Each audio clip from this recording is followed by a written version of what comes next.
Et je peux dire que le COCAN se porte bien, même très bien. Il y a un an, il a plu à son Excellence, Monsieur le Président de la République, de me confier la présidence du comité d'organisation de la Coupe d'Afrique des Nations. Cette coupe prévue pour les mois de juin-juillet 2023, c'était un défi pour nous.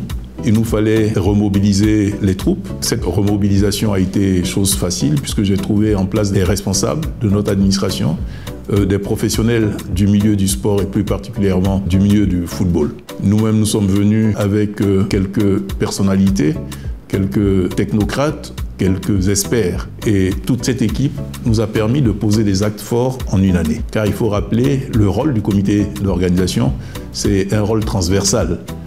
Qui part aussi bien des infrastructures sportives qu'aux infrastructures d'hébergement, d'accueil, de restauration, qui passe par le relèvement du plateau technique des centres hospitaliers universitaires ou des CHR ou même des centres de santé communautaires. Il y a également l'accès terrestre aux différents stades. Donc tout cela, il a fallu réorganiser cela. Un des actes forts que nous avons posés, c'est la mise sur pied du COCAN Business Club.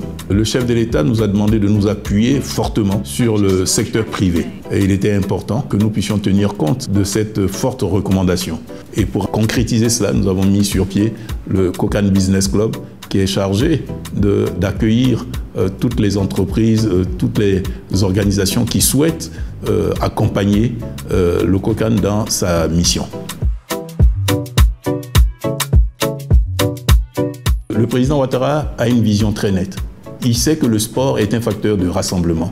Il sait que le sport est un facteur de cohésion sociale. Et la Côte d'Ivoire en avait besoin. Aujourd'hui, c'est chose pratiquement faite. Et nous avons pour mission de pouvoir traduire cela sur le terrain. Dans cette tâche-là, nous sommes accompagnés par Monsieur le Premier ministre qui coordonne donc l'action gouvernementale parce que notre mission étant transversale, il était bon qu'une autorité puisse coordonner tout cela. Et Monsieur le Premier ministre le fait avec maestria et nous ne pouvons que nous en réjouir. Donc pour me résumer, au niveau du COCAN, c'est la vision du chef de l'État en matière de grands événements sportifs que nous sommes en train de traduire dans le cas de la Coupe d'Afrique des Nations. La Coupe d'Afrique des Nations appartient à la Confédération africaine de football, qui délègue cela à son association locale. L'association locale, c'est la Fédération ivoirienne de football, qui délègue ses pouvoirs à un comité mis en place par l'État, par le gouvernement de Côte d'Ivoire. Ici, nous l'avons appelé COCAN. Alors, le COCAN a pour mission de recevoir des instructions et du gouvernement et de la CAF et de les mettre en exécution.